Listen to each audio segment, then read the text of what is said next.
Queridos irmãos, queridas irmãs em Cristo e também nossos amigos, amigas que nos acompanham, sejam todos muito bem-vindos para mais uma transmissão do Instituto Vida para Todos, desta vez diretamente do auditório da igreja em São Paulo.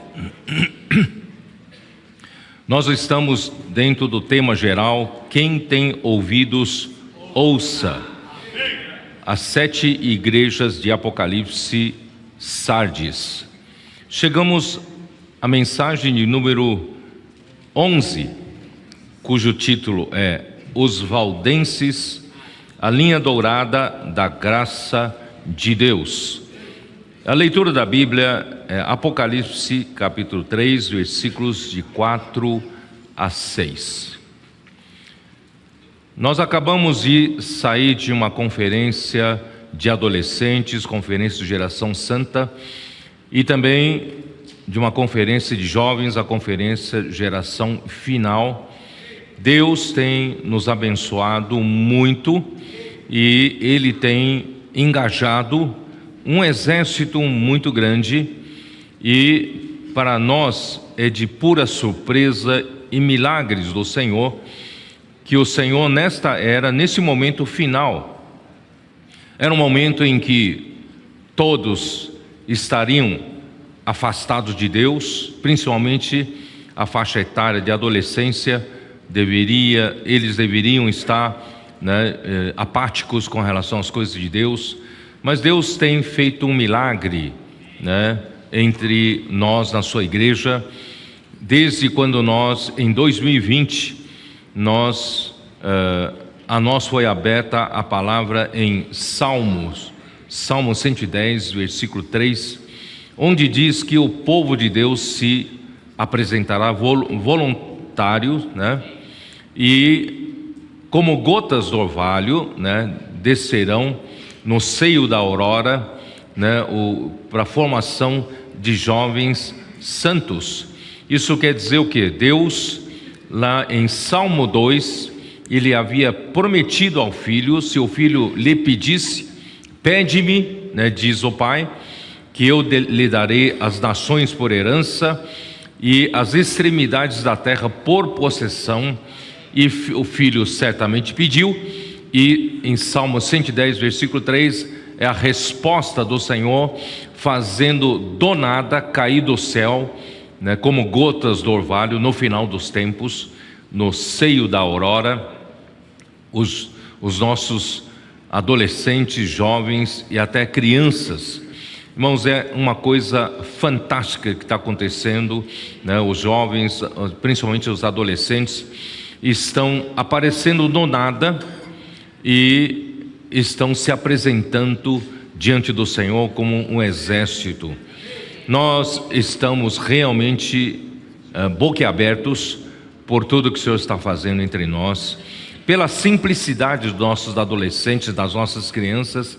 Deus está abençoando muito essa geração, e eles estão juntando mais e mais seus amigos, colegas, estão fazendo acontecer um verdadeiro milagre, porque Deus precisa de um exército engajado para no final dos tempos trazer o Senhor de volta. Esta é a nossa luta. Então, estão nos honrando com a presença os coordenadores dos diversas unidades do CEAP aqui no Brasil. Nós temos 12 unidades aqui no Brasil, centro de aperfeiçoamento para comportores e para líderes cristãos. E também nós temos os coordenadores que vieram do exterior. Temos os coordenadores da Colômbia, do Chile, da Argentina, Paraguai, esqueci alguma coisa?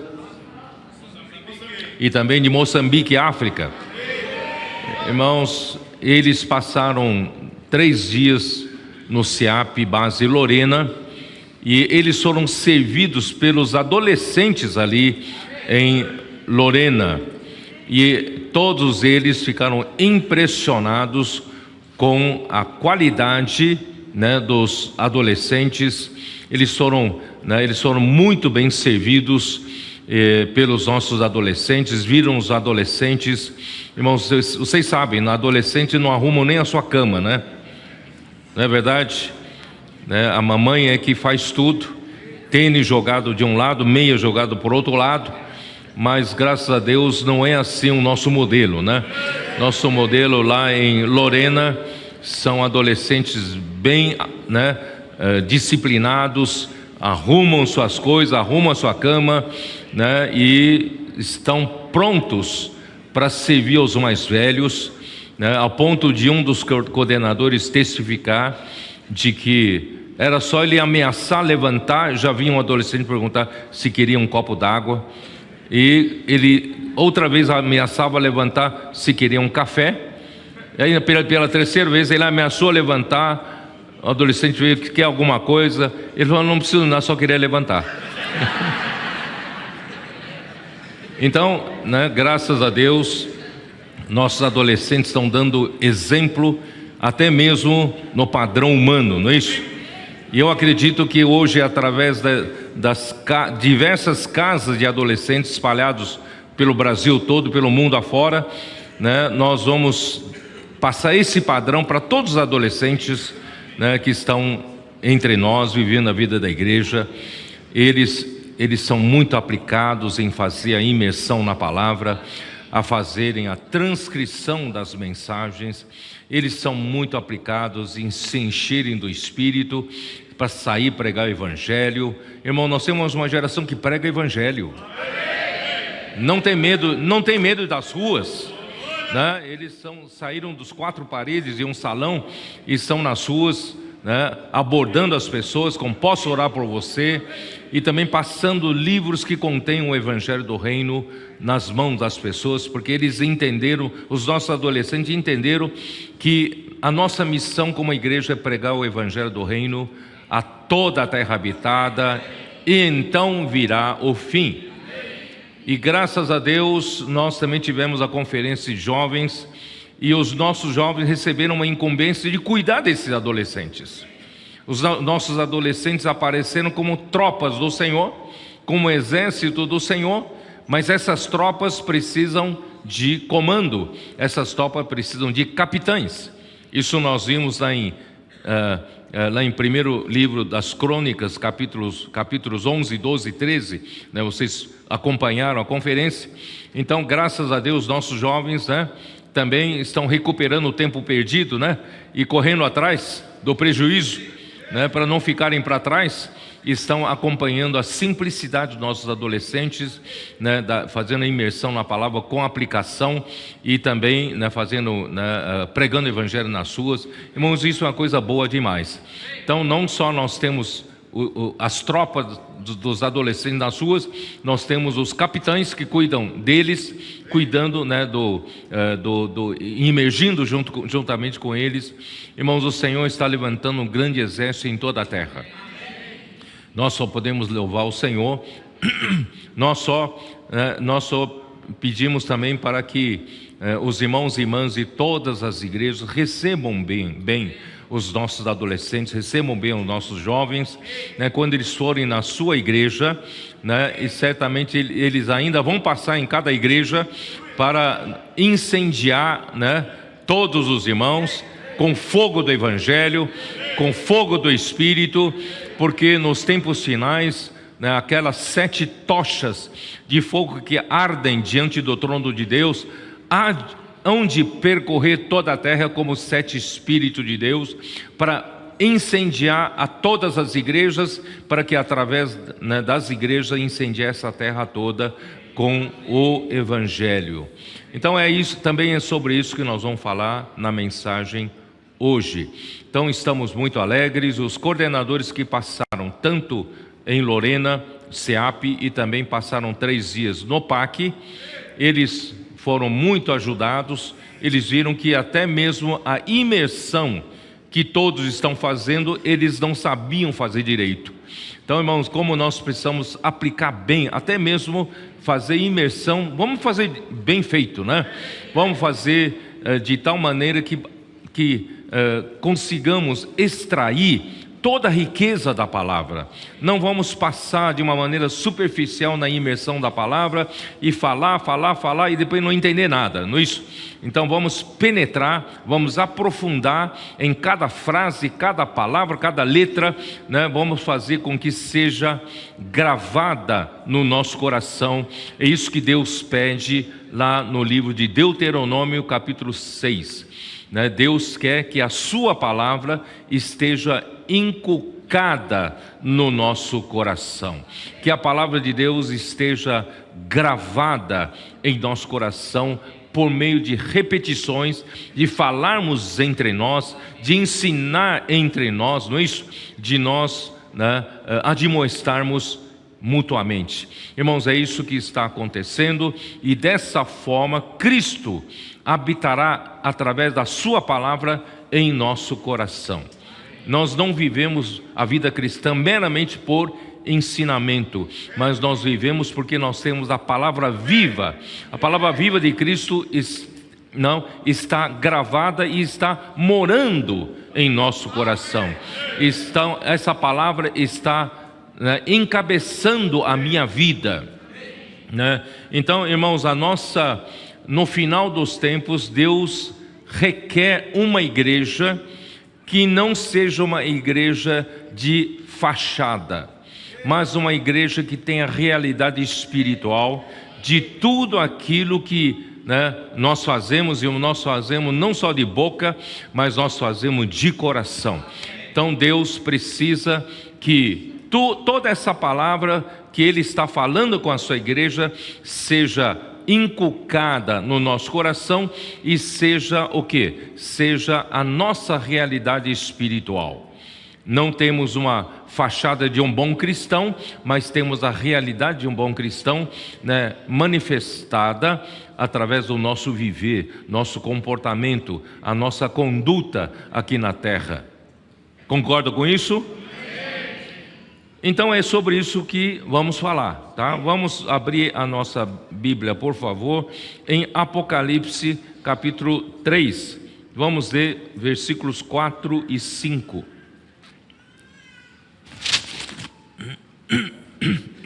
Tens, contudo, em Sardes, umas poucas pessoas que não contaminaram as suas vestiduras e andarão de branco junto comigo, pois são dignas.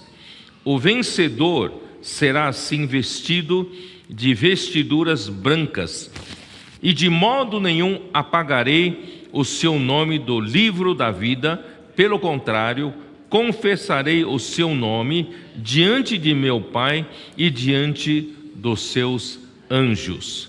Aqui fala, nós já demos um pano de fundo para vocês sobre a igreja de Sardes. A igreja em Sardes, na história da igreja, refere-se ao momento que começa a reforma protestante, a partir do Martinho Lutero, e também nós falamos um pouco sobre o suíço Zwinglio, certo?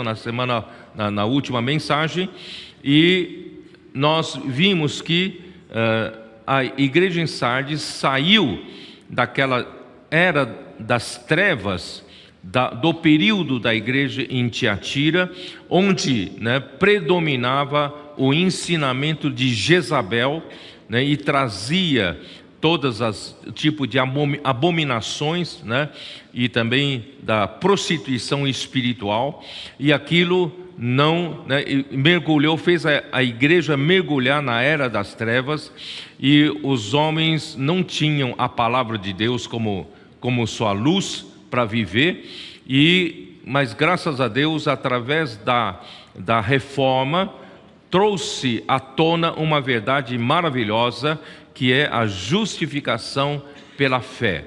A justificação não é pelas obras, porque no período da igreja em Tiatira, os homens achavam que para alcançar algum favor de Deus, para alcançar alguma graça de Deus, para alcançar a sua própria salvação ou até perdão dos pecados, ele tinha que se esforçar, ele tinha que sofrer muito, ele tinha que escolher o caminho do monasticismo, ele tinha que se tornar um monge, né? e viver de uma forma muito estrita, tendo muitas privações ao seu corpo, né, passando com severas fases de jejuns, de vigília, não permitindo o seu corpo, né, se deleitar nos prazeres da terra, e nem mesmo, né, privando-a das coisas legítimas como sono, como comida, alimentação. Isso com a intenção de alcançar a graça de Deus. Irmãos, mas graças a Deus pela verdade revelada, a justificação pela fé, o homem percebeu que para alcançar o perdão dos pecados e para ser justificado diante de Deus, não é fazendo essas muitas coisas para Deus no caminho do ascetismo. Deus, Ele nos deu um caminho da salvação pela graça, né? Hoje, pela graça, nós somos salvos. Então o povo de Deus se libertou, né, do ensinamento errado de Jezabel e entrou na nova fase da igreja em Sardes. Só que a igreja em Sardes, eu falei para vocês, a igreja em Sardes, por não continuar buscando luz na palavra, principalmente com relação ao governo da igreja. Então, a igreja, graças a Deus, o povo se libertou daquela escuridão, hoje tem uma luz, a justificação é pela fé, mas daí para frente, como a igreja será governada? Então eu falei muito claramente para vocês que o desejo do coração de Deus, a vontade de Deus, o mistério da vontade de Deus, descrito, revelado para nós em Efésios capítulo 1, versículos 9 e 10, ali mostra que o mistério da vontade de Deus é encabeçar em Cristo todas as coisas, tanto as do céu como as da terra. Então a vontade de Deus é essa, que Cristo seja o cabeça, não só da igreja, mas o cabeça sobre todas as coisas. No entanto, hoje o mundo jaz no maligno, o mundo é governado pelo Espírito que agora atua nos filhos da desobediência. Nós vemos isso em Efésios capítulo 2, né? O mundo está sendo governado pelo príncipe deste mundo, que é Satanás, e também os seus principados e potestades, suas autoridades das trevas estão, né, atuando nesse mundo para irem contra Deus. Mas Deus quer trazer o governo de Cristo na terra. Então nós temos essa missão como igreja, é de trazer o encabeçamento de Deus na terra, primeiramente em nós. Ele precisa governar a minha vida e governar a sua vida, governar a minha família, a sua família e governar a igreja, para através da igreja, pregando o evangelho do reino, ele poder um dia estender o seu governo a todas as coisas. Então essa é a vontade de Deus. Portanto, a igreja não só deveria ter buscado a luz, a justificação pela fé, uma verdade básica, essencial. No entanto, a igreja precisa entender que a igreja precisa ser governada por Cristo. A autoridade do Espírito Santo é imprescindível, senão Deus não tem como fazer a sua vontade. Então a igreja em Sardes não prestou atenção a isso. O que aconteceu? E por isso eu disse, faltava um recipiente, que é a igreja, para receber essa luz da palavra que viria pouco a pouco, porque agora em Sardes o povo de Deus tem uma Bíblia aberta, graças a Deus. Mas as verdades bíblicas que foram reveladas, foram recebidas, né, como bênção para o povo de Deus, não foi recebido para a igreja como um todo, para favorecer a edificação do corpo de Cristo, porque não tinha a visão da igreja, não tinha a visão do corpo. Então cada um que recebeu uma bênção da revelação de Deus, e eles lutavam por essa revelação, por essa bênção, e acabava se tornando um grupo, né, que defende essa verdade. Aí então depois Deus então dá uma outra luz, e outro grupo defende essa outra verdade, e assim sucessivamente foram surgindo diferentes grupos no período da igreja em Sardes, e não se tinha a visão do corpo de Cristo, né? Então, infelizmente, isso fez com que quanto mais luz vinha, e acabava se criando mais divisões. A bênção não era para o corpo, mas para um determinado grupo. Irmãos, por isso que Deus fala, o Senhor fala para a igreja em Sardes: tu tens nome de que vives, mas estás morto, porque já nasceu num regime, num sistema de governo, errado. Porque o sistema de governo para a igreja protestante na Alemanha eram os príncipes, o poder do Estado acabava governando a igreja. Eles é que determinavam a forma das reuniões, até quem deveriam ser designados ministros da igreja, quem não. Então era o governo secular governando a igreja, e na Inglaterra era o quê? Era o episcopado, o sistema do governo, que são os bispos reunindo-se e que definiam a direção da igreja. E esses bispos também, irmãos, não passam de homens. Então acabam sendo governo humano, e outros acharam que não deviam ser governo estatal, a igreja não deveria ser estatal. Aí surgiram as igrejas particulares, mas nesse mesmo princípio. Então Deus precisava restaurar, irmãos, a igreja como um todo. Precisava restaurar a igreja em Filadélfia, tá? Mas eu não vou entrar nisso ainda, tá? Mas no meio dessa situação, Deus falou que ainda havia os que não se contaminaram as suas vestes, né? Isso que nós lemos no versículo 4. Tens, contudo, em Sardes umas poucas pessoas que não contaminaram as suas vestiduras, e andarão de branco junto comigo, pois são dignas. Então, que significa contaminar as suas vestiduras? Que é contaminar a veste? A veste na Bíblia, irmãos, é o nosso andar diário, é a nossa conduta, é o nosso viver diário, né? É o nosso comportamento diante dos homens. Isso é a nossa veste, é o que as pessoas conseguem ver em nós. Vestes brancas, de um lado, refere-se vestes de uma conduta pura, de uma conduta de justiça, mas também uma conduta que é aprovada por Deus. Você sabe que não adianta você só, né, ter uma conduta boa julgada por você. Deus precisa julgar a sua conduta, o seu viver, não é isso? Deus precisa aprovar a sua conduta. Senão, naquele dia, em Mateus 7, registra que alguns vão diante do tribunal de Cristo, né? Eles vão dizer: Senhor, mas nós expulsamos demônio em teu nome, nós fizemos isso em teu nome, curamos em teu nome, operamos milagre em teu nome. O Senhor falou assim: na verdade, eu não vos conheci. Esse não vos conheci é no sentido de eu nunca vos aprovei. Então, irmão, nós somos de aprovação do Senhor. Então não podemos nos enganar, né?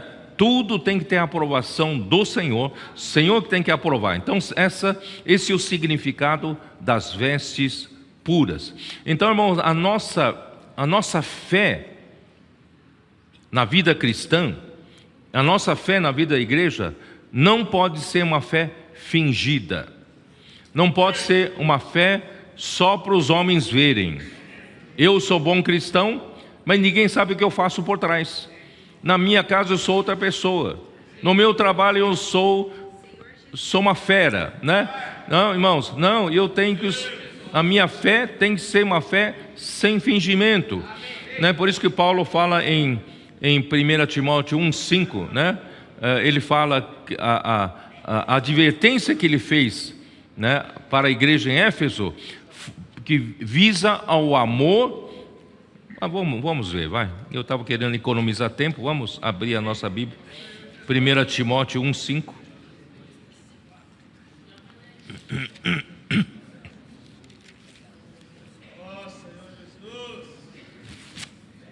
1 Timóteo 1,5 diz o quê? Ora, o intuito da presente admoestação visa ao amor. Irmãos, todas essas advertências de Paulo para com a igreja de Éfeso, ele falou palavras duras. Irmãos, era porque Paulo amava a eles. Irmãos, você sabe que às vezes amar, né, o amor verdadeiro faz com que você fale a verdade. E não fale o que o outro gosta de ouvir, né? Você tem que falar a verdade. Então ele falou, eu fiz advertências, mas é que procede do amor, tá? Vem do amor que procede de quê? Procede de um coração puro. Irmão, nós temos que ser cristão de coração puro. Nós não estamos aqui, irmãos, servindo ao Senhor, vivendo uma vida de cristã com segundas intenções. Nós devemos ter sempre um coração puro para servir ao Senhor e de consciência boa. Irmão, temos que manter sempre a nossa consciência bem sensível.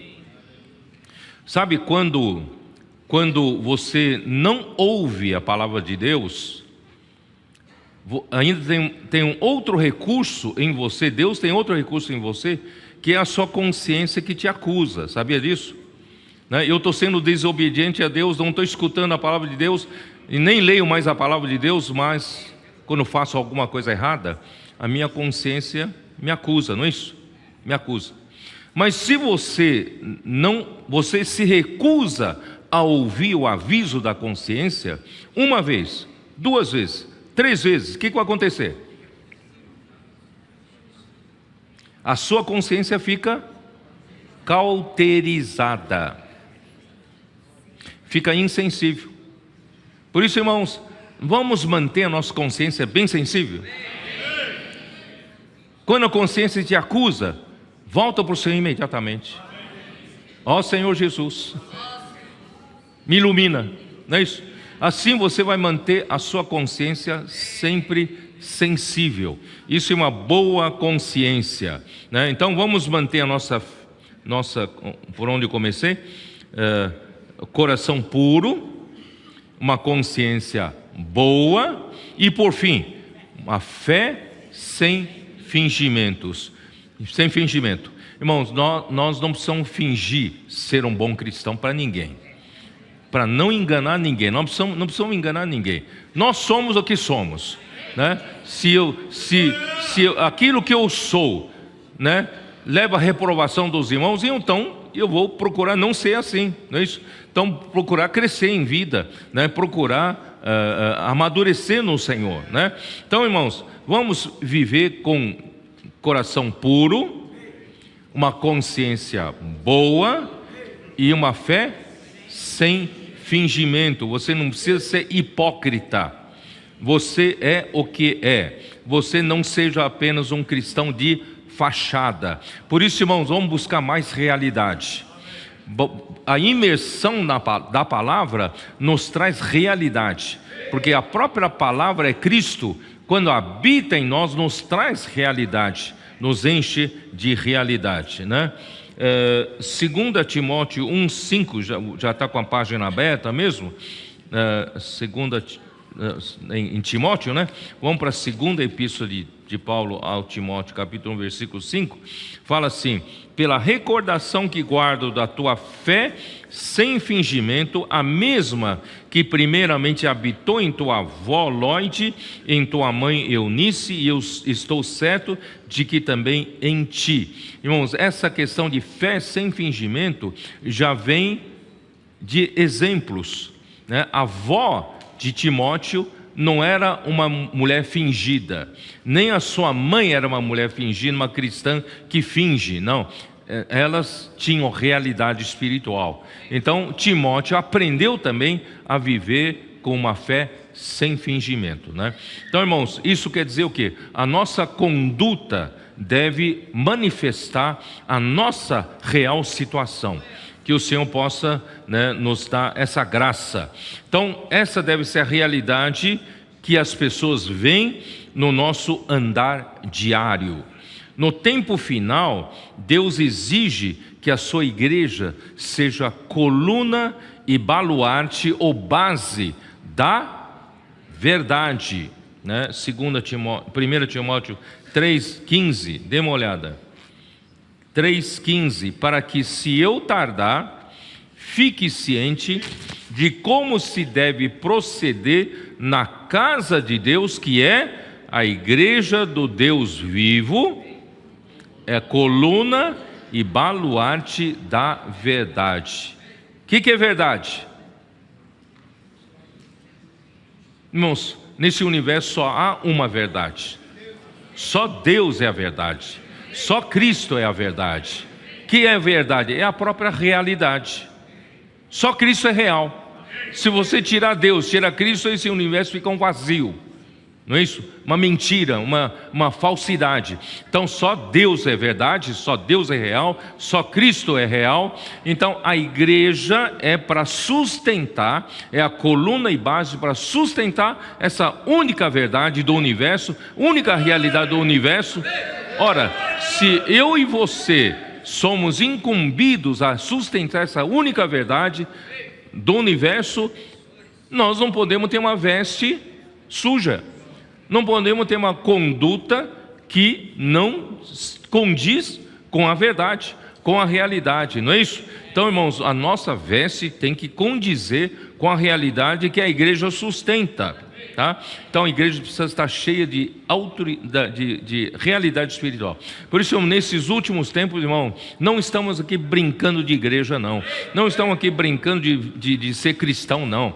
Nós precisamos buscar realidade através da palavra. Por isso que os nossos adolescentes já entraram pelo bom caminho, né?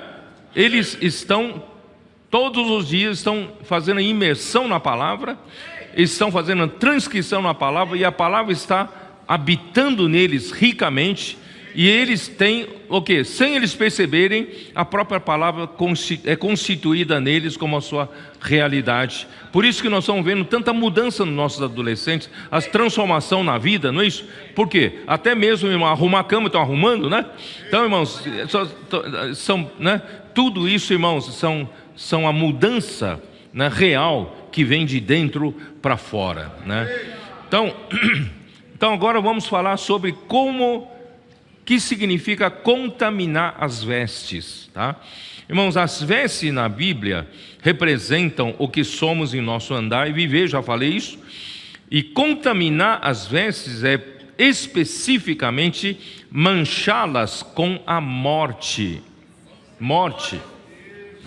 A morte é mais contaminadora diante de Deus do que o pecado. Opa, Pedro falou alguma coisa errada. Não, para mim, contamina a veste aqui contamina com pecado. Pecado é horrível. Sim, o pecado é horrível, mas a morte é pior. Eu vou explicar para vocês, não é isso? Vamos devagar. Levítico 11. Sabe onde fica o livro de Levítico? Adolescentes, sabe? Faz parte do Pentateuco de Moisés, primeiros 5 livros, né? Levítico, capítulo 11, versículo 24, diz assim: e por estes quem? Ele está falando dos animais limpos e os animais imundos, tá? Aí, quando ele fala, acabou de falar dos animais imundos, versículo 24: e por estes vos torneis imundos.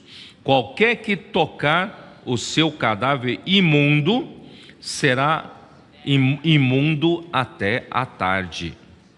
Qualquer que levar o seu cadáver lavará as suas vestes e será imundo até a tarde, tá? E o versículo 28: e o que levar o seu cadáver lavará as suas vestes e será imundo até a tarde, eles vos serão por imundos. Se você tocar no cadáver de um animal imundo, você ficará imundo por um período de tempo, que é até o final do dia, porque a tarde, né, para Deus, para os judeus, a tarde é o final do dia, certo? Então, se você se contaminar de manhã, você vai ficar o dia todo imundo. Então, não é mais sério do que a questão do pecado. Por quê? O pecado, claro que, né? Vamos ver em 1 João capítulo 1.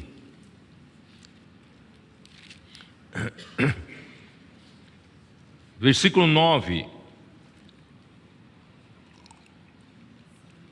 se confessarmos os nossos pecados, Ele é fiel e justo para nos purificar os pecados e nos perdoar os pecados e nos purificar de toda injustiça.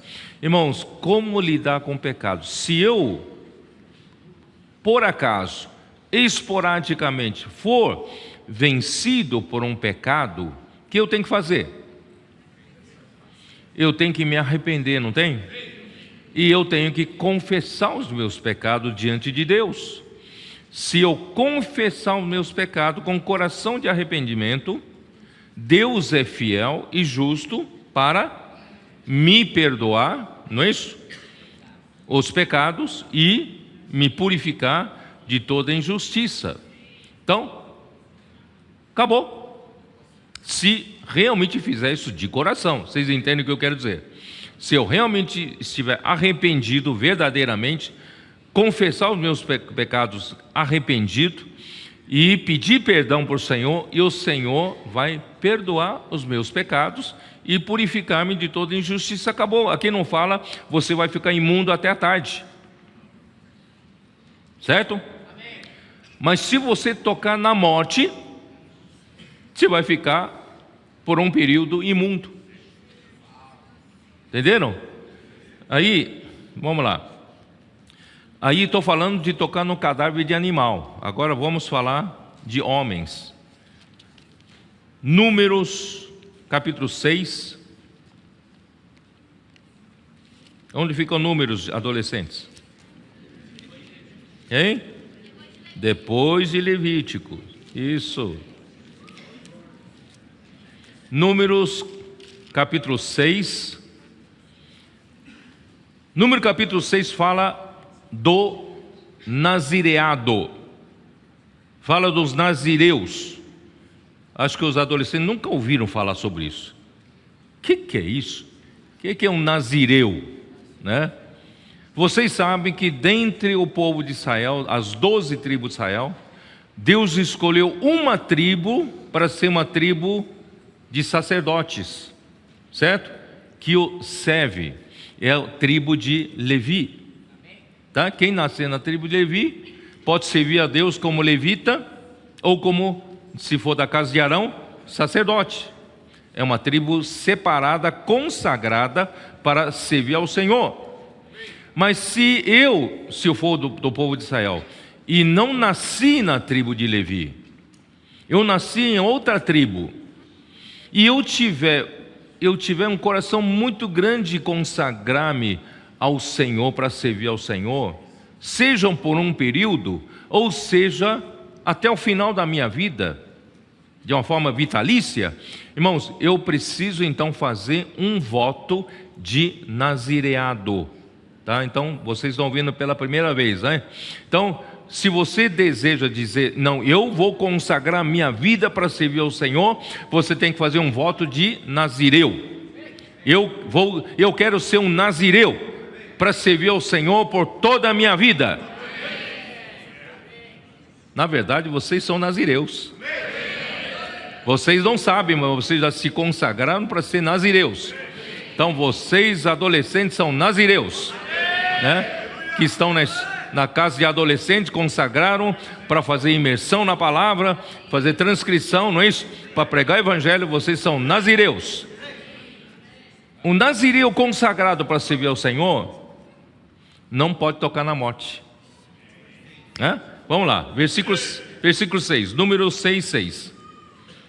Todos os dias da sua consagração para o Senhor, não se aproximará de um cadáver, por seu pai, ou por sua mãe, ou por seu irmão, ou por sua irmã, por ele se não contaminará. Quando morrerem, né? Quando eles morrerem, você não deve tocar, não deve se contaminar. Porquanto o nazireado do seu Deus está sobre a sua cabeça. Enquanto durar o seu voto de nazireado, você não pode tocar na morte. Por todos os dias do seu nazireado, santo será ao Senhor. Você é santo ao Senhor, separado para o Senhor. Se alguém vier a morrer junto a ele, subitamente, e contaminar a cabeça do seu nazireado, então ele vai ter que rapar a cabeça no dia da sua purificação, ao 7º dia a rapará. Então, se não pode se contaminar a morte nem do seu pai, nem da sua mãe, nem de ninguém da sua família, tá? Então, irmãos, que é morte? Irmãos, eu vou aprofundar um pouco mais. A morte, irmãos, é um falar negativo, um falar rebelde, um falar contra a autoridade de Deus. É um tipo de um falar negativo. Aqui fala, se você é um nazireu, mesmo que seja seu pai, se seu pai vier falar com palavras negativas para contaminar você, você tem que evitar.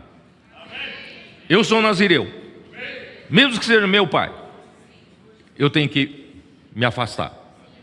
Sua mãe, que você tanto honra, mesmo que seja sua mãe, se vier com uma palavra negativa, cai fora. Se mesmo for um irmão seu que no passado te ajudou muito, né? O irmão te ajudou muito no passado, você cresceu sendo ajudado por ele e tal, mas se um dia ele se contaminar de morte e falar palavra de morte para você, o que você tem que fazer? Você não pode tocar na morte, certo? Não se contamine, tá? Então vamos ver a pessoa, né? Isso, né? Levítico 11, vou ler mais 2 versículos aqui. Levítico 11, eu li versículo 25 até 28, mas vamos ler o versículo 40 também.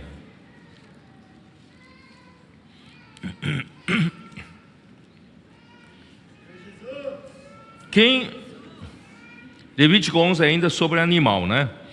Quem do seu cadáver comer, lavará suas vestes, será imundo até a tarde, e quem levar o seu corpo morto, lavará suas vestes, será imundo até a tarde, tá?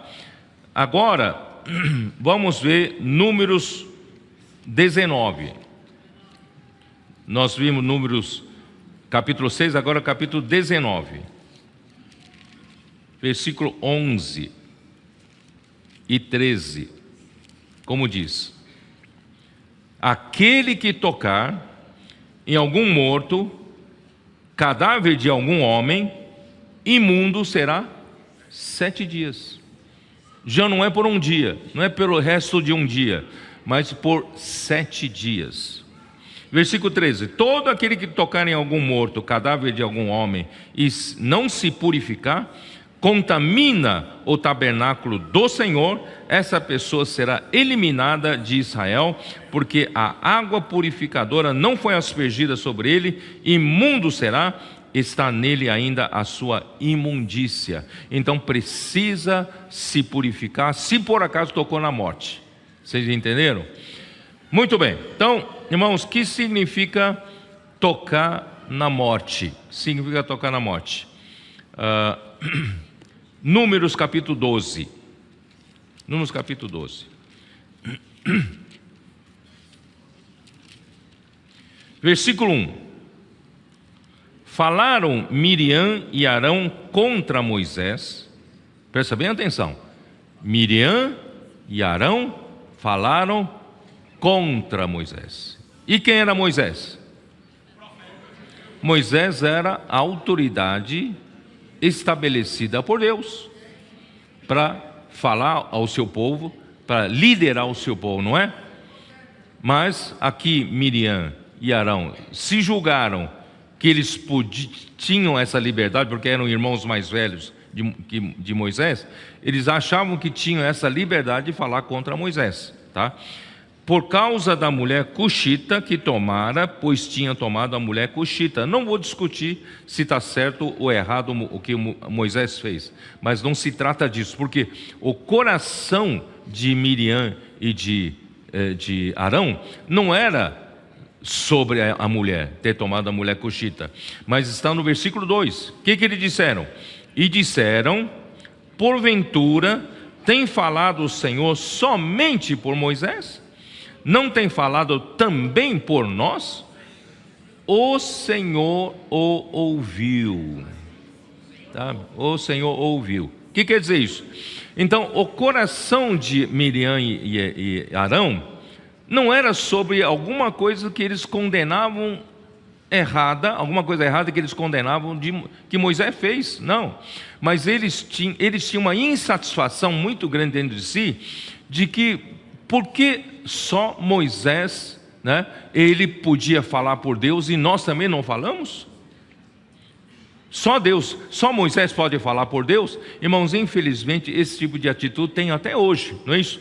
Só a palavra profética? Só Deus pode falar, né, por ele? Então assim, sabe o que é isso? Isso significa, irmãos, essa sim é a palavra da morte. O que é a palavra da morte? Quando você fala contra a autoridade que Deus estabeleceu. Quando você fala negativamente, criticando, porque você não aceita, você tem uma atitude de rebeldia contra alguém que Deus estabeleceu como autoridade. Isso é morte. Isso é morte. Por isso, irmão, vamos tomar cuidado. Aí, quando você tem uma atitude dessa, é tão séria que o Senhor ouve. Não é qualquer outra coisa, tudo bem, Deus é onisciente, sabe todas as coisas, mas Deus não faz tanta questão de saber. Mas nessa questão, Deus ouviu, porque para Deus é importante, porque está ligado. Eu vou voltar a falar, a vontade de Deus o que é?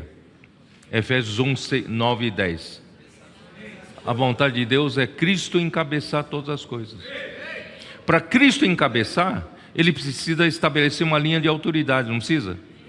E se você for contra a linha de autoridade que Deus estabeleceu, você estará indo contra a própria autoridade de Cristo e contra a própria autoridade de Deus. Então é uma coisa séria. Então a morte, contaminar a veste, irmãos, com a morte é uma coisa séria. Você toca na administração de Deus, você toca na autoridade de Deus, é rebeldia, irmãos, é lepra. É lepra. Por isso que a Miriam imediatamente percebeu que estava com lepra. tá? Então vamos continuar, vamos lá. E aí os três saíram até a tenda, né? O Senhor apareceu para os três. Versículo 6: Então disse: ouvi agora as minhas palavras. Se entre vós há profeta, eu, o Senhor, em visão a ele me faço conhecer, ou falo com ele em sonhos. Sim, há profetas. Deus tem levantado profetas, né, dentre o povo de Deus. Não é assim com o meu servo Moisés. Há profetas e há o profeta que Deus usa como um canal para que os profetas tenham direção para profetizar. Certo ou não? Então, não é assim com o meu servo Moisés, que é fiel em toda a minha casa. Interessante que versículo 3 fala: era um varão Moisés muito manso, mais do que todos os homens que havia sobre a terra. Irmãos, quem realmente foi instituído por Deus como autoridade delegada de Deus, ele não reivindica nada para si. Ele não é presunçoso, pelo contrário, ele é manso, né? Então, aí, versículo 8, Deus continua: boca a boca falo com ele, claramente, não por enigmas, pois ele vê a forma do Senhor.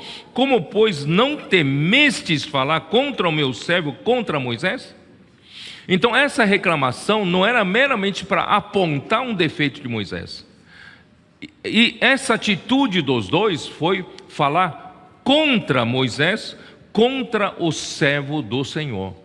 Irmãos, isso sim é morte, tocar na morte, né? Aí a ira do Senhor contra ele se acendeu, a nuvem afastou-se de sobre a tenda, a presença do Senhor se retirou, né? E eis que Miriam achou-se leprosa, branca como neve, e olhou Arão para Miriam, e eis que estava leprosa. Arão ficou apavorado. Aí Arão pediu para Moisés: ai, Senhor meu, não ponha este rogo sobre nós, este pecado, pois loucamente procedemos e pecamos. Quer dizer, eu não quero pegar lepra, não. A Miriam já pegou, eu não quero pegar. Ora por mim, né? Irmãos, não queira pegar lepra, não, tá? É terrível. Tem que ser afastado por um período dentro do povo de Deus, para se purificar 7 dias, por 7 dias.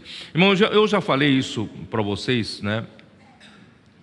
Quando era muito jovem, servia ao Senhor, e no comecinho, no ano 80, exatamente no ano 80, né, começou a surgir esse tipo de falar contra a autoridade de Deus aqui, né, entre as igrejas.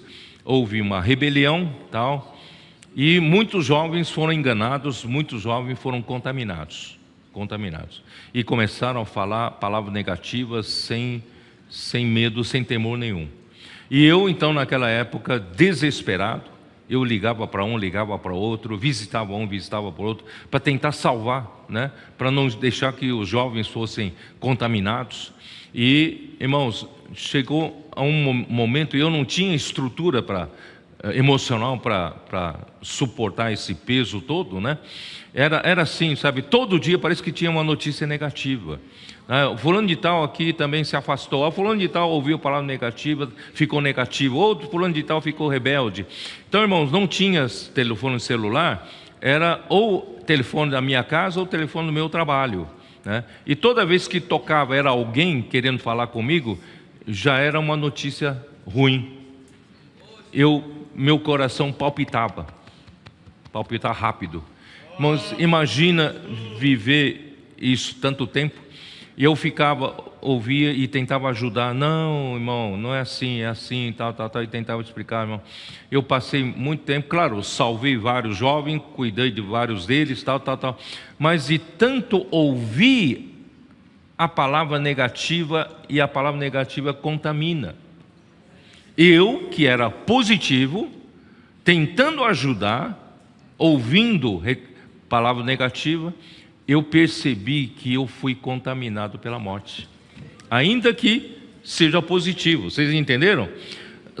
Quais são os sintomas da morte? Como é que você sabe se de repente está na morte? Você hoje é simples. Por isso que o nosso adolescente tem a bênção do Senhor, porque são simples. Palavra profética, amém, palavra profética. Vamos fazer imersão, né? Transcrição, amém. Não tem complicação na mente. É que quando você se contamina com a mente, com a morte, você começa a ficar complicado. Você começa a ficar crítico, analítico. Por isso que eles criticam assim, né? No nosso meio não devia falar assim, sabe? Você não consegue mais desfrutar. Até há pouco tempo aqui você estava pulando, desfrutando com alegria e tal, e de repente você perde a alegria. Você perde a simplicidade. Irmãos, é horrível, né?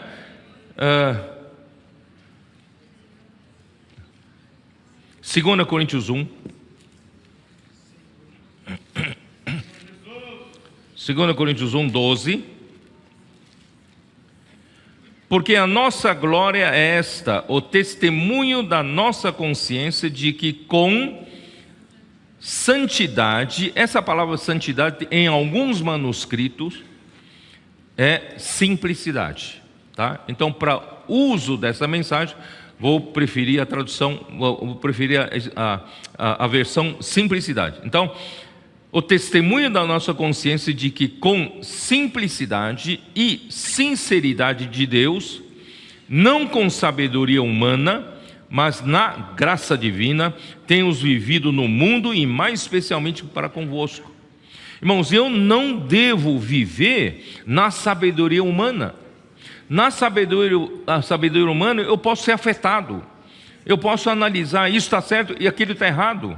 Eu preciso aprender a viver com simplicidade e sinceridade de Deus. O que Deus quer dar para você é a simplicidade e a sinceridade de Deus. Aí então, irmãos, quando percebi que eu estava contaminado da morte, eu estava sentado numa conferência, irmão Dong liberando palavras maravilhosas e todo mundo pulando, todo mundo com alegria recebendo, eu lá não conseguia desfrutar. Crítico, analítico, analisando tudo, e eu estava certo, entendeu? Cheio de razão, mas morto. Irmãos, não queira ter essa experiência de morte, não. Aí quando eu percebi que eu estava morto, eu orei ao Senhor desesperado. Senhor Jesus, fui contaminado pela morte. Me ajuda a sair dessa, me ajuda a sair dessa. Irmãos, precisou de um período para me tirar dessa. Não saí de repente, não. Eu pedi com muito desespero, né? O Senhor, pouco a pouco, por isso que tem uma duração de 7 dias, né? Então aí eu me purifiquei. Quando eu fiquei limpo, voltei a ser simples novamente. Nunca mais eu quero ser complicado. Daí eu jurei a mim mesmo, nunca mais vou ser complicado. Eu quero manter a minha simplicidade até a volta do Senhor. Por isso não queiram experimentar a morte. Não queiram. Mantenha essa simplicidade, né, para com Deus, para com a palavra de Deus. Não é isso? Por isso que, né, e também em 1 Coríntios 11, 3, né? Como diz? 2 Coríntios 11, 3. Como diz? Versículo 3. Mas receio que assim como a serpente enganou a Eva com a sua astúcia, assim também seja corrompida a vossa mente. Irmãos, a morte corrompe a nossa mente e se aparte da simplicidade e pureza devidas a Cristo.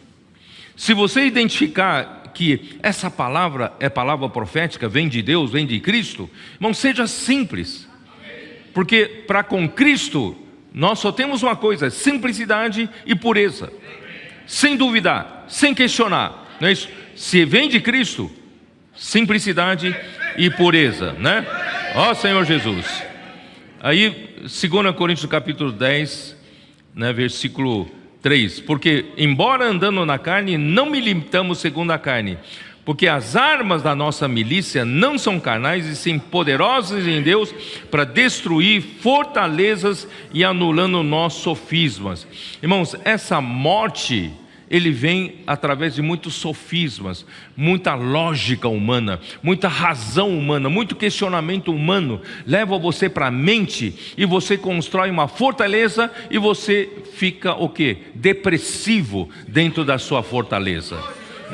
Então, mas a arma de Deus é uma arma poderosa, e essa arma poderosa é a própria palavra de Deus.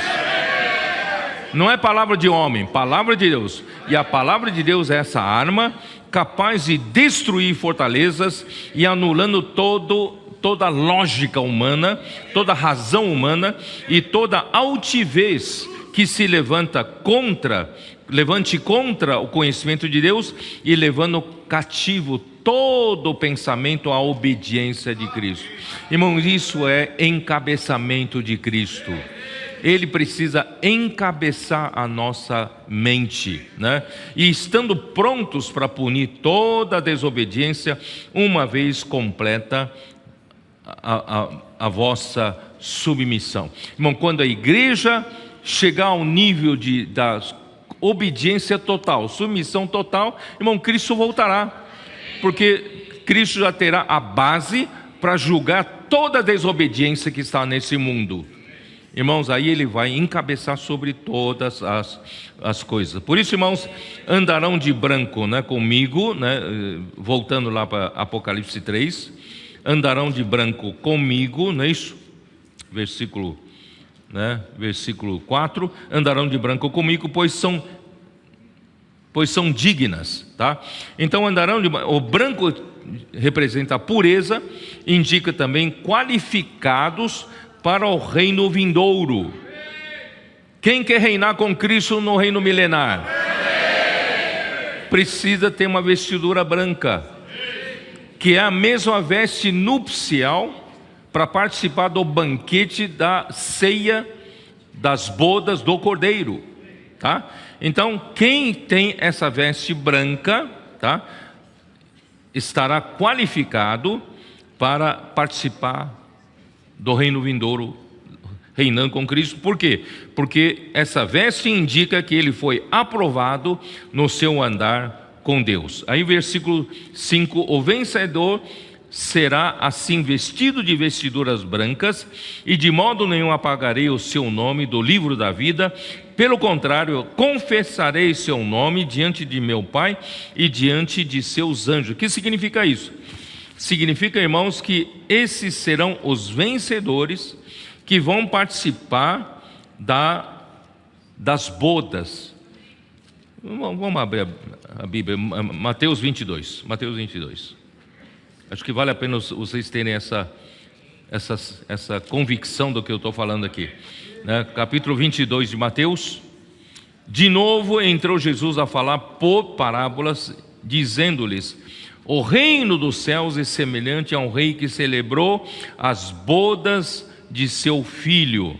Então enviou os seus servos a chamar os convidados para as bodas, mas esses não quiseram vir. Enviou mais outros servos com esta ordem: dizei aos convidados: eis que já preparei o meu banquete, os meus bois e cevados já foram abatidos, tudo está pronto, vinde para as bodas. Eles, porém, não se importaram e se foram, um para o seu campo, outro para o seu negócio, e os outros, agarrando os servos, os maltrataram e mataram. O rei ficou irado e enviou as suas tropas, exterminou aqueles assassinos e lhes incendiou a cidade. Então disse aos seus servos: está pronta a festa, mas os convidados não eram dignos. Ide, pois, para as encruzilhadas dos caminhos e convidai para as bodas a quanto encontrardes. Sabe o que significa isso? Significa que o Senhor, desde que gerou a igreja no dia de Pentecostes, a igreja foi gerada, Deus está convocando e convidando as pessoas na igreja para participar das bodas do Cordeiro. Sabe quando será essa ceia? No milênio. Então Deus está, em todas as épocas, Ele está convidando vencedores. Mas nas primeiras épocas não quiseram saber, não. Eles não quiseram, rejeitaram o convite do rei. E agora, irmão, no tempo final, o Senhor mandou ir para as encruzilhadas. E achou a gente. Os mais dignos não eram dignos. E nós que somos os menos dignos, fomos achados, né? E depois para as encruzilhadas dos caminhos e convidai para as bodas a quanto encontrardes. E saindo aqueles servos pelas estradas, reuniram todos os que encontraram, maus e bons. E a sala de banquete ficou repleta de convidados, né? Quer dizer o que, irmãos? O Senhor não faz acepção de pessoas. Quando você, para pregar o evangelho nas ruas, não escolha este ou aquele, não. Escolhe maus e bons, porque você não sabe quem vai ser vencedor. Então o Senhor está, irmão, o que nós estamos fazendo aqui, irmãos? Todos nós temos a esperança de ser vencedores, não é? Senão o que nós estamos fazendo aqui? Se eu estou buscando ao Senhor, porque eu tenho esperança de ser um vencedor. E um vencedor vai participar das bodas do filho do rei, que é no milênio, né? Só que para participar das bodas do filho do rei, tem que ter uma roupa especial, que são essas vestes brancas. Vocês entenderam? Aí versículo 11: entrando porém o rei para ver os que estavam à mesa, todos tinham que ter vestiduras brancas. Notou ali um homem que não trazia veste nupcial. Então ordenou o rei aos serventes: amarrai-o de pés e mãos e lançai-o para fora, nas trevas ali haverá choro e ranger de dentes. Porque não é digno de participar, só vencedor participa. Aqui não significa perdição eterna, tá? Não significa, é que fica de fora dessa festa. Por isso eu falo, porque muitos são chamados, mas poucos escolhidos. Os adolescentes estão sendo escolhidos, hein? Pela simplicidade, estão sendo escolhidos. E os capitães precisam virar a ser simples também, né? Para participar também. E os demais irmãos e irmãs, todos nós, irmãos, vamos entrar na boa terra pela porta aberta para Caleb e Josué. Porque se você seguir o caminho dos outros 10 espias, você vai ficar no deserto, né? Graças ao Senhor por isso. Ó Senhor Jesus. Por isso, irmãos, por meio de Apocalipse 19. Senhor Jesus. Apocalipse 19.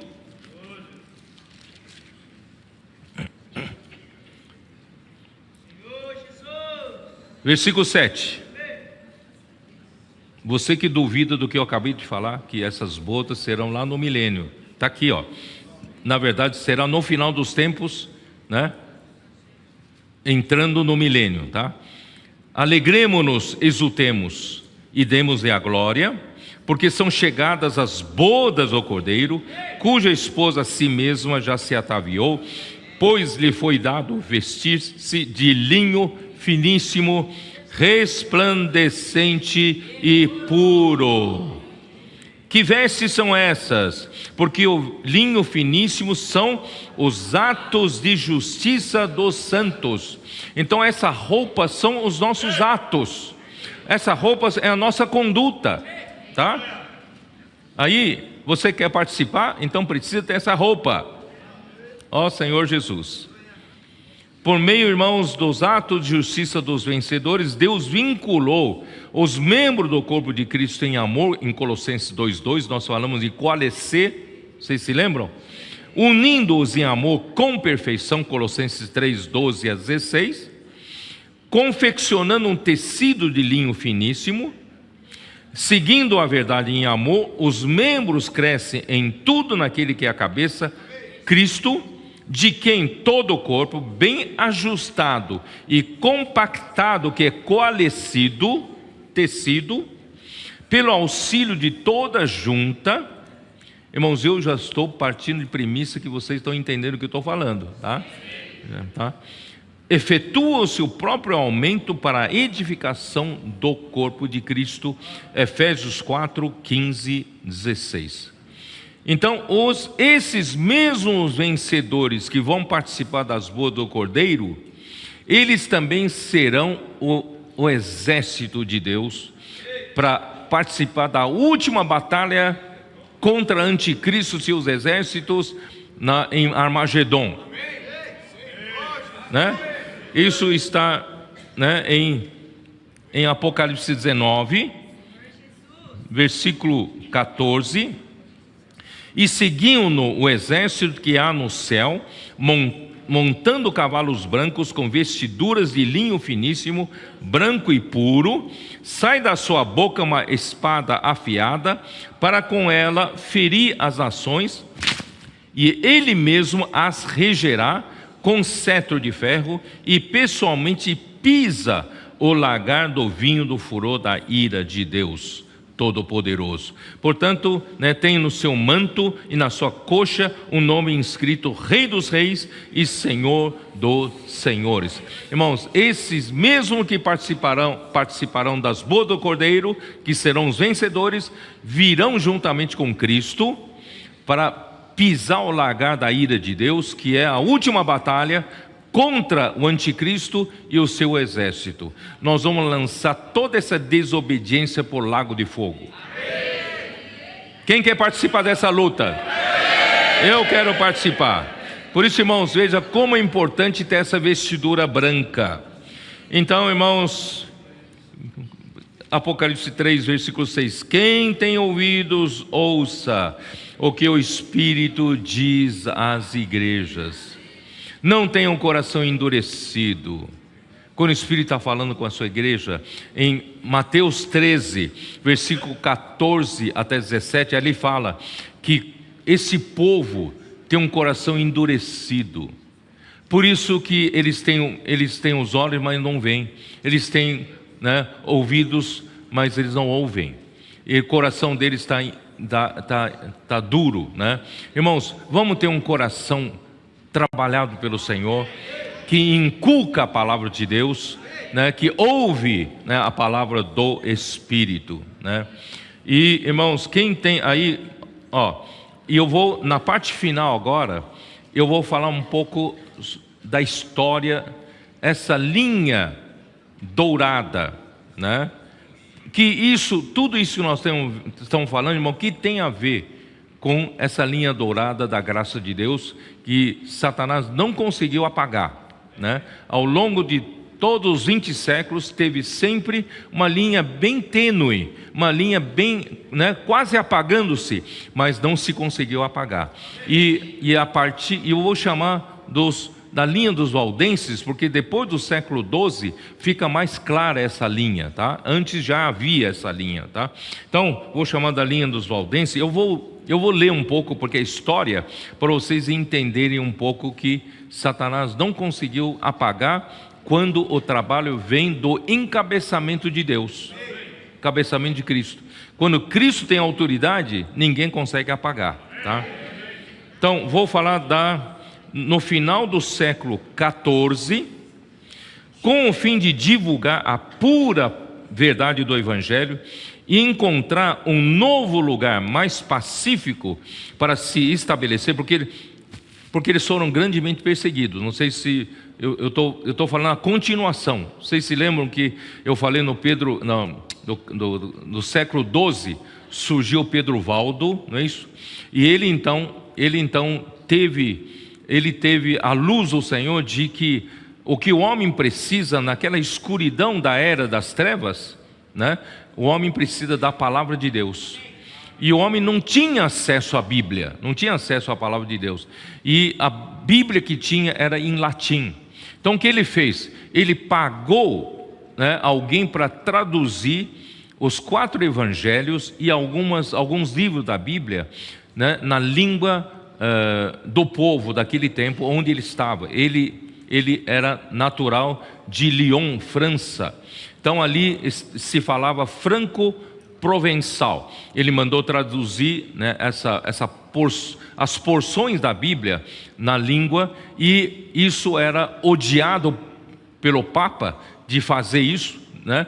E eles então, ele pagava para alguns copistas, faziam cópias daquilo, porque não tinha imprensa ainda, não tinha como imprimir livros. Eles colocavam aquelas cópias, escondia dentro de uma bolsa embaixo das roupas. Essa bolsa era pendurada pelo pescoço. Aí vem o nome de colporteur, né? Colportor, cor é pescoço, né? Pendurado no pescoço uma bolsa, uma coisa que carrega, né, a cópia da Bíblia, cópia da Escritura. Aqui, isso aí é o colportor, os primeiros colportores, tá? Então eles saíam de 2 em 2 e sabiam que a única coisa que salva as pessoas, que ajuda as pessoas, é a palavra de Deus. Então eles saíam, né? E na hora de contactar as pessoas, notava que as pessoas tinham sede pela palavra de Deus. Eles então liam a palavra de Deus para essas pessoas. Esses são os colportores, e tanto eles, de um lado dos Alpes, como os albigenses, do outro lado do Alpes, foram grandemente perseguidos e dizimados, né, pelas cruzadas papais, que massacraram eles, tá? Então eu já estou falando isso no século XII, eu já estou falando no século XIV, depois de muito massacre, depois de muito sofrimento. Muitos morreram queimados, muitos morreram, né, de uma forma horrível, tá? Então já estou indo lá para frente, do século XIV. Então, a fim de divulgar a palavra de Deus, eles foram expulsos do seu lugar. Então, estavam procurando lugar mais pacífico para se estabelecer. Muitos valdenses se instalaram na Suíça, na Morávia, na Boêmia, né? Tanto Morávia e Boêmia hoje é República Tcheca, tá? E várias partes da Alemanha, provavelmente tenham chegado até na Inglaterra. A maior colônia deles se formou na Calábria, por volta de 1370. Apesar do descontentamento dos sacerdotes de Roma, eles foram pouco perturbados por 2 séculos, puderam ficar sossegados por 2 séculos. Aí vem o ano tenebroso, 1560. Em 1560, ao tomar conhecimento de que os valdenses haviam se arraigado em várias partes da Itália, além dos vales de Piemonte, norte da Itália, limite a oeste com a França, lado, né, oeste é com a França, capital Turim, né, capital de Piemonte é Turim. O Papa Pio IV convocou uma nova cruzada visando o extermínio total dos hereges.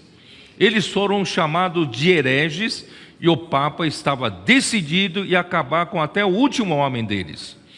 Com isso, eu vou ler então um texto de Andrew Miller no seu livro A História da Igreja. Com isso, a impiedosa espada da fúria da perseguição religiosa foi desembainhada e agiu de maneira brutal. Levou mais de 100 anos até que a mesma fosse guardada em bainha. Quer dizer, essa perseguição durou por mais 100 anos. Uma perseguição sangrenta e uma carnificina indescritível tiveram início. 2 companhias de soldados comandadas pelos agentes do Papa invadiram as terras pacíficas da Calábria, matando, queimando e destruindo os camponeses, até que o serviço de completo extermínio chegou próximo do fim. Outro texto dele. Os valdenses, conhecendo muito bem todos os esconderijos e as trilhas na montanha, porque onde eles habitavam era um vale em montanha mesmo, né? E lutando com a coragem do desespero, conseguiram infligir muitas baixas às tropas inimigas, mas não havia nada que pudesse subverter a fé dos valdenses, nem submeter ou vencer a coragem que tinham.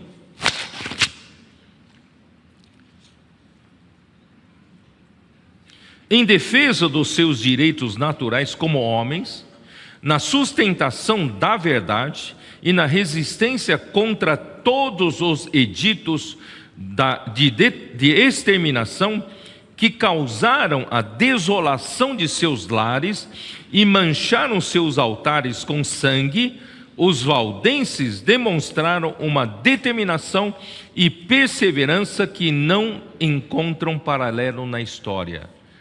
Eles resistiram bravamente, mas foram barbaramente assassinados. A expulsão dos valdenses de seus vales, após o massacre de 1655, houve paz que durou cerca de 30 anos. No entanto, pesados fardos eram colocados sobre eles pelos feitores a serviço da Igreja Romana. Os vales em que habitavam se tornaram em prisões. Qualquer suprimento enviado pela Inglaterra ou outros países era confiscado. Sofreram miséria e dor sem alimento. Estavam morrendo de fome. Lutaram até o ano de 1686, quando se iniciou uma nova guerra.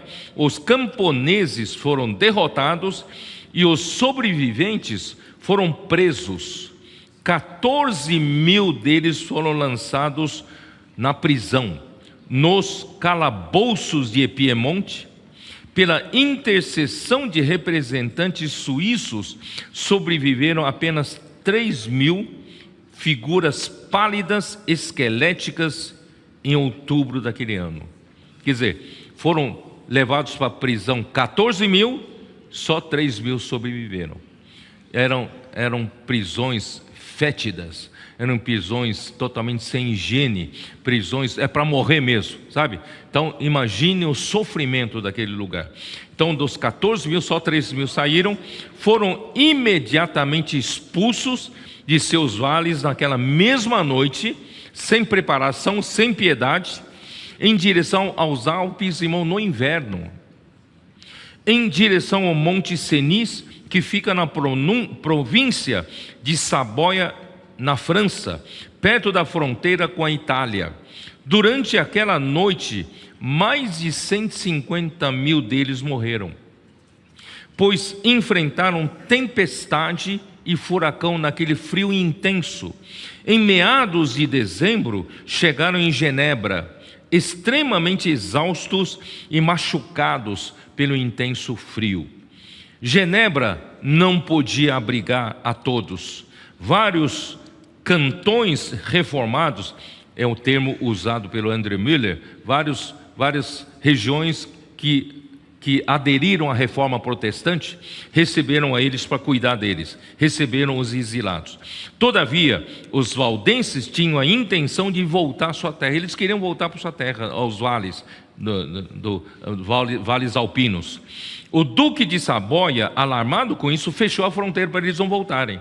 Enquanto os valdenses deliberavam o que fazer, o seu líder, Henri Arnaud, usou as palavras de Lucas 12:32.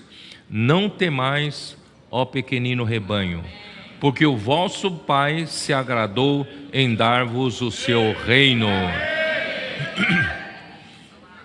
Então eles não se importaram com a oposição, eles resolveram partir, voltar para os seus vales. Eles partiram das margens do lago Genebra na noite de 16 de agosto de 1689, entre 800 e 900 pessoas, em direção aos seus vales nativos, com muitas dificuldades, perigos e privações. eles marcharam por 31 dias e chegaram ao destino. Pela soberania de Deus, em uma disputa com o rei da França, Vítor Amadeu, duque de Saboia, tornou-se favorável aos valdenses, acolheu eles, né? Além disso, em um tratado entre a Inglaterra e os governantes piemonteses, a Grã-Bretanha se comprometeu em proteger os indivíduos e as suas igrejas para terem paz. Durante o império de Napoleão, os valdenses desfrutaram de direitos e privilégios comuns a todos os habitantes, porém, quando a Casa de Saboia foi restaurada sobre o reino da Sardenha, os conselheiros do príncipe o convenceram de impor o jugo outra vez sobre os valdenses. Quer dizer, eles não têm sossego. A luta deles agora era contra a pobreza e fome. Os protestantes da Inglaterra faziam coletas para ajudá-los. Dessa forma, o Senhor cuidou de seu povo sofrido, preservando a linha dourada da sua graça, mantendo o brilho da sua verdade. Como estão os valdenses de hoje? Os valdenses, irmãos, tiveram uma rica história, com maravilhosa tradição, e que hoje perderam entusiasmo, vivendo da glória passada, pois com a liberdade religiosa não havia mais a necessidade de pagar um preço. Por isso a pressão é boa. Não havia mais necessidade, pois em 1532 os valdenses também aderiram oficialmente à reforma protestante.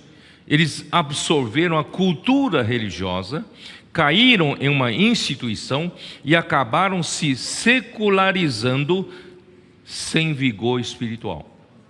2 fatores para Deus usar a sua igreja. Em primeiro lugar, devemos manter um constante apego à palavra. Por isso, irmãos, a palavra profética é que nos mantém em vida, tendo direção, tendo conteúdo, não é isso? Sabendo o que nós vamos fazendo, é pela palavra. Por isso, o amor reverente à palavra, o apego à palavra é a essência número 1 da nossa luta. Buscando, irmão, buscando nova luz, e não nos contentar com a luz que já tivemos.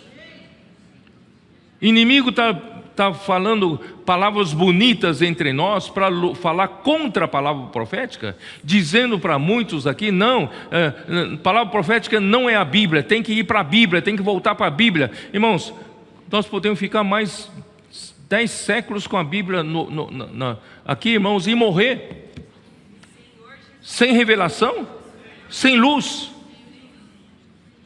não é? Graças a Deus que nós temos revelação, temos luz, temos a palavra profética. Não entra nesse engodo, não entra nesse é a Bíblia, temos que voltar para a Bíblia, irmão. Nós estamos na Bíblia, nunca saímos da Bíblia, certo? Então, e hoje nós estamos fazendo comportagem da palavra revelada.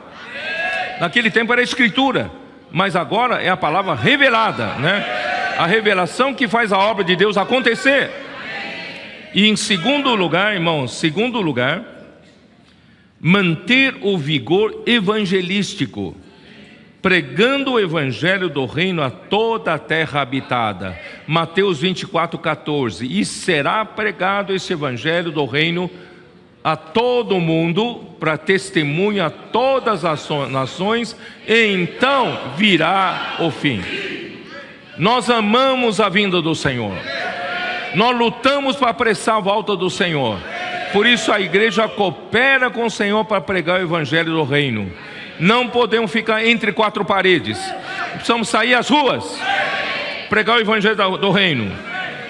Um dos fatores do sucesso dos valdenses foi ensinar a palavra de Deus às crianças. Eles tinham escola entre eles mesmo. As crianças aprendiam a ler a Bíblia, aprendiam a ler a palavra de Deus. Eles eram as crianças eram encorajadas a memorizar a palavra de Deus, porque qualquer hora pode ser confiscada qualquer cópia da Bíblia. Vocês entenderam? Então eles, né? E alguns até aprendiam a copiar, fazer cópia, né, da Escritura.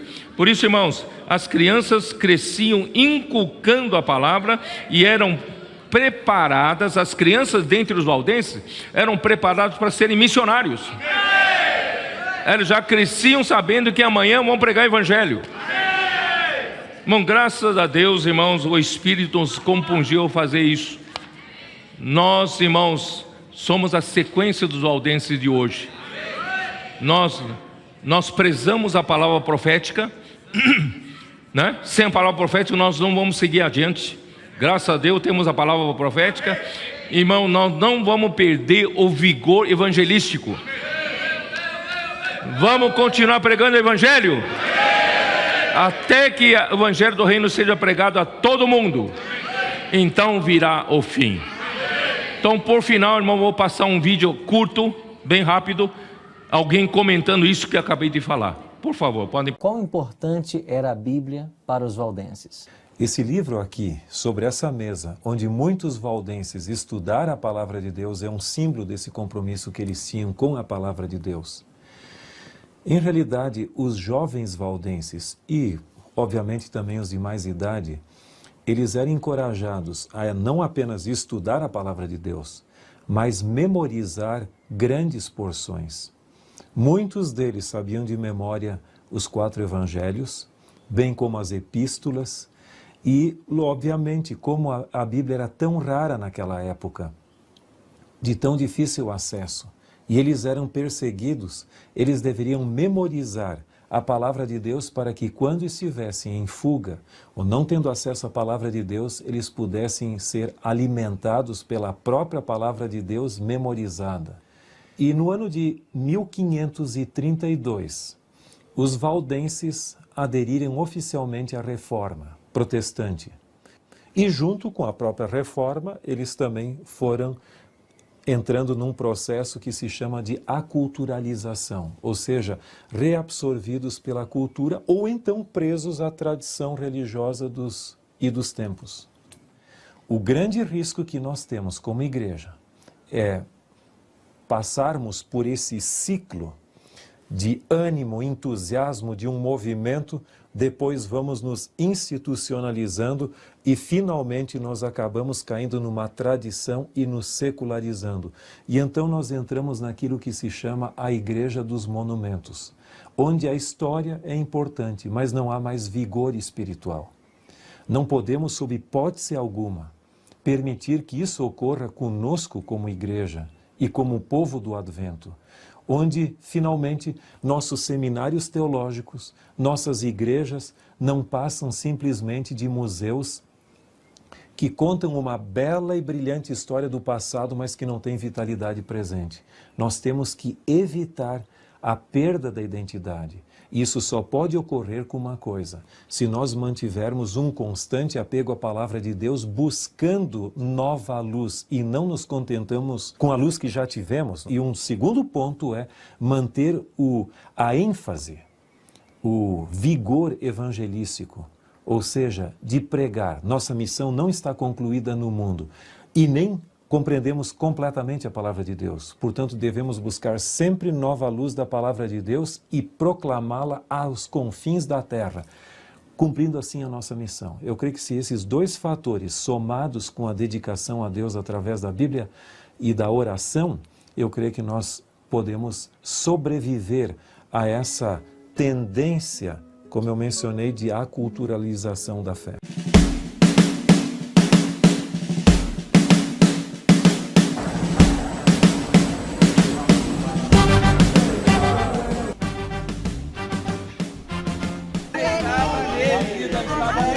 A vida estava nele.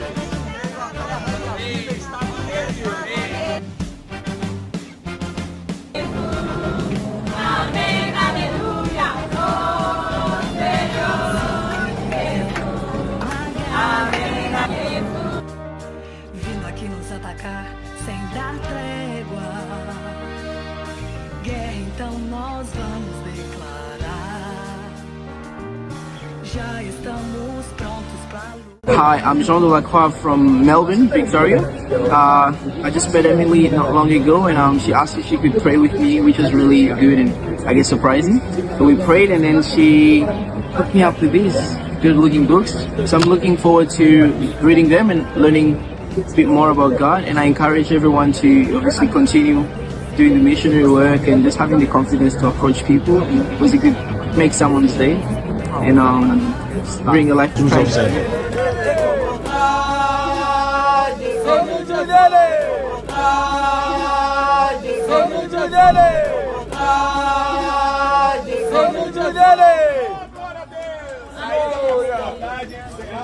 Aleluia!